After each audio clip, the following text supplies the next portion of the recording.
ಟಿವಿ9 ನಲ್ಲಿ ಬಿಹಾರ ಫಲಿತಾಂಶದ ಸಂಪೂರ್ಣ ವಿಶ್ಲೇಷಣೆ ನೀವು ಗಮನಿಸಬಹುದು. ಬಿಹಾರದಲ್ಲಿ ಮೋದಿ ಹಾಗೆ ನಿತೀಶ್ ಜೋಡಿ ಯಾವ ರೀತಿಯಾಗಿ ಕಮಾಲ್ ಮಾಡಿದೆ ಅನ್ನೋದು ಈ ಮುನ್ನಡೆಯ ನಂಬರ್ಸ್ ಗಳಲ್ಲಿ ನಿಮಗೆ ಗೊತ್ತಾಗ್ತಾ ಇದೆ. ಬಿಹಾರದಲ್ಲಿ ಮತ್ತೆ ನಿತೀಶ್ ಕುಮಾರ್ ಜಾದು ಕಾಯಮಾಗುತ್ತಾ? ನಿತೀಶ್ ಕೈ ಹಿಡಿದಿದೆ ಜೀವಿಕಾ ನಿಧಿ, ಡಬಲ್ ಇಂಜಿನ್ ಧಮಾಕ. ಜೀವಿಕಾ ನಿಧಿ ಅದೇ ಮಹಿಳಾ ಮತದಾರರನ್ನ ಮತಗಟ್ಟೆವರೆಗೂ ಕರ್ಕೊಂಡು ಬಂದಿದೆ ಅಂತ ಹೇಳಿದ್ರೆ ಖಂಡಿತ ತಪ್ಪಾಗ್ಲಿಕ್ಕಿಲ್ಲ. ಯಾಕಂತ ಹೇಳಿದ್ರೆ ಪರ್ಸೆಂಟೇಜ್ ಆಫ್ ವಿಮೆನ್ ವೋಟರ್ಸ್ ಈ ಬಾರಿ ಜಾಸ್ತಿ ಇದ್ರು ಕಳೆದ ಬಾರಿ ಕಂಪೇರ್ ಮಾಡಿದ್ರೆ. ಅದು ಮೇ ಬಿ ಕಾರಣಗಳನ್ನ ಕೊಡಬಹುದು. ಈ ಕೋವಿಡ್ ಇದ್ದಂತ ಕಾರಣಕ್ಕೆ ಹೆಚ್ಚಾಗಿ ಜನ ಮನೆಯಿಂದ ಹೊರಗೆ ಬರಲಿಲ್ಲ. 2020ರಲ್ಲಿ ಆ ರೀತಿಯಾಗಿ ಆಯ್ತು, ಪರ್ಸೆಂಟೇಜ್ ಕಮ್ಮಿ ಆಯ್ತು ಅಂತ. ಬಟ್ ಇಲ್ಲಿ ಜೀವಿಕಾ ಮೇಜರ್ ಪಾತ್ರವನ್ನ ವಹಿಸುತ್ತೆ. ಮಹಿಳಾ ಮತದಾರರನ್ನ ಸೆಳೆದು ಮತಗಟ್ಟೆವರೆಗೂ ಬಂದು ಇವೆಲ್ಲವನ್ನ ಕೂಡ ಯೋಜನೆ ಮತಗಳಾಗಿ ಕನ್ವರ್ಟ್ ಮಾಡೋದ್ರಲ್ಲಿ Jeevika one of the major ಘೋಷಣೆ ಎನ್ಡಿಎ ಕಡೆಯಿಂದ ಆಗಿರೋದು. ಎನ್ಡಿಎ ಗೆಲುವಿಗೆ ಇದು ಪ್ರಮುಖ ಕಾರಣಗಳು. ಒಂದೊಂದಾಗಿ ನೋಡ್ತಾ ಹೋಗೋಣ.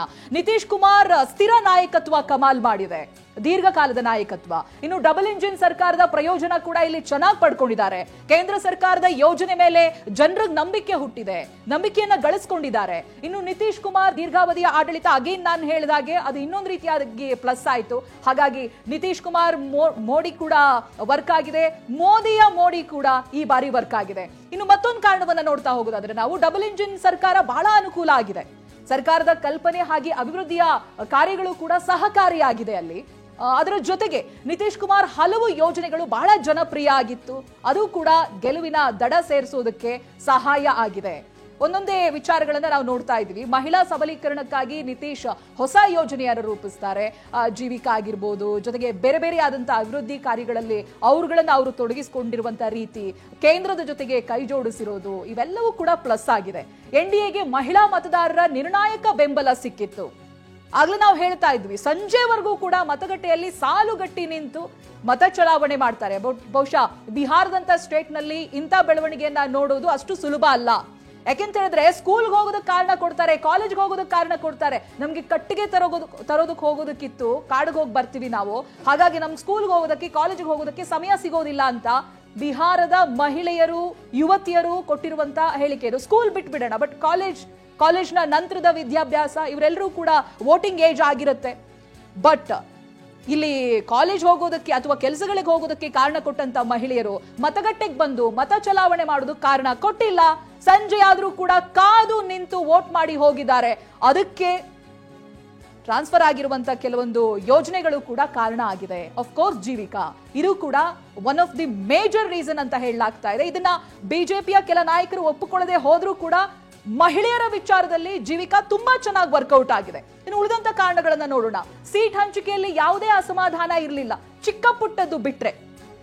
ನಾವು ಕೆಲವೊಂದು ಎಕ್ಸಾಂಪಲ್ ಅನ್ನ ಕೊಡ್ತಾ ಇದ್ವಿ. ಬಿಜೆಪಿಯ ಕೆಲ ಕ್ಯಾಂಡಿಡೇಟ್ಗಳಿಗೆ ಟಿಕೆಟ್ ಸಿಗದೆ ಹೋದಾಗ ಕಚೇರಿ ಮುಂದೆ ಉರುಳಾಡಿರೋದು, ಕೂಗಾಡಿರೋದು ಅಥವಾ ತಮ್ಮ ಅಸಮಾಧಾನ ವ್ಯಕ್ತಪಡಿಸಿದ್ದಿದೆ. ಬಟ್ ಅದು ಯಾವುದಕ್ಕೂ ಕೂಡ ಸೊಪ್ಪ ಹಾಕಿಲ್ಲ, ತುಂಬಾ ಚೆನ್ನಾಗಿ ಕ್ಯಾಲ್ಕುಲೇಟ್ ಮಾಡಿದ್ದಾರೆ.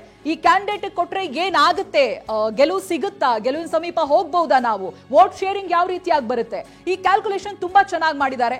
ಇನ್ನು ಚಿರಾಗ್ ಪಾಸ್ವಾನ್ ನೇತೃತ್ವದ ಎಲ್ಜೆಪಿ ಪಕ್ಷವನ್ನ ಮನವೊಲಿಕೆ ಮಾಡಿದ್ದು ಇದು ಕೂಡ ಮತ್ತೊಂದು ದೊಡ್ಡ ಕೊಡುಗೆ. ಇವತ್ತಿನ ಅಭೂತಪೂರ್ವ ಗೆಲುವಿನ ಕಡೆಗೆ ಏನ್ ಹೆಜ್ಜೆ ಇಡ್ತಾ ಇದೆಯಲ್ಲ, ಅದಕ್ಕೆ ಎಲ್ಜೆಪಿಯ ಕೊಡುಗೆ ಬಹಳ ಇದೆ. ಪರ್ಸೆಂಟೇಜ್ ನಾವು ಗಮನಿಸೋಣ.